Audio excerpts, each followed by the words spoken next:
começar então a falar sobre direito eleitoral criminal, não é? E para a gente começar, a gente tem que falar a princípio do artigo 16 da Constituição, que vai tratar aí, peço desculpas a vocês porque eu estou mancando, né, mas mesmo assim eu não consigo parar de andar, né? É aquela história, né? Se você quiser que eu me cale, você não tem que tampar a minha boca, você tem que me amarrar, daí eu não consigo falar. Então é isso.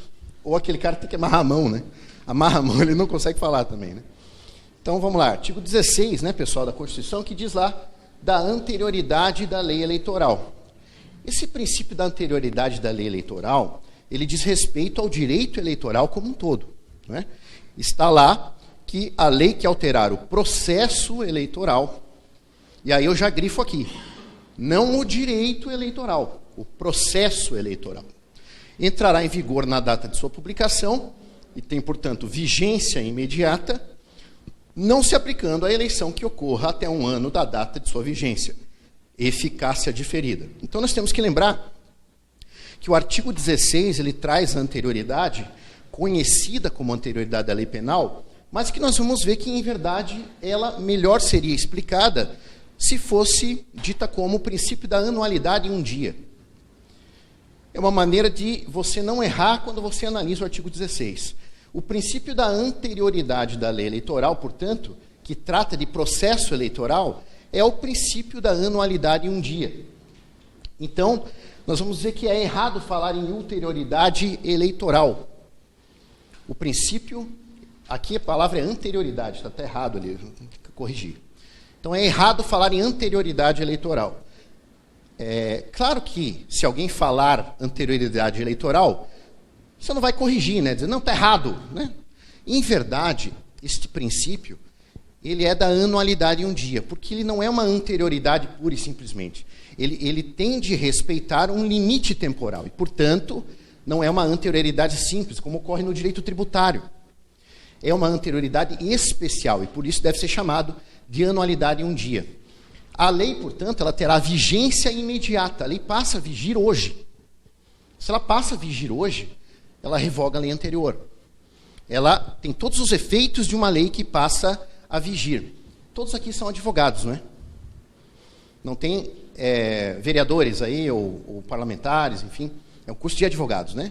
Ok. Se alguém, porventura, achar que a gente está falando muito difícil, avisa. Eu sempre, quando eu dou aula para os vereadores, eu falo, o nosso linguajar ele é bem rebuscado, é uma coisa meio até chata. Então, né, claro que são todos advogados, então estamos na mesma tribo, né? A gente fala a mesma língua. Maravilha. Ok. Vigência imediata, mas a eficácia ela é condicionada a 1 ano e 1 dia. É essa a ideia, então, do artigo 16. Não surte efeito até 1 ano e tem eficácia após 1 ano e 1 dia. Então, essa é a ideia. Com esse raciocínio, os senhores nunca vão errar. E temos que lembrar também que se trata de processo eleitoral. Processo eleitoral. Não direito eleitoral, que é o gênero da espécie processo eleitoral. Temos que lembrar que direito eleitoral trata de processo eleitoral, trata de direitos políticos e de outras coisas mais. Ok?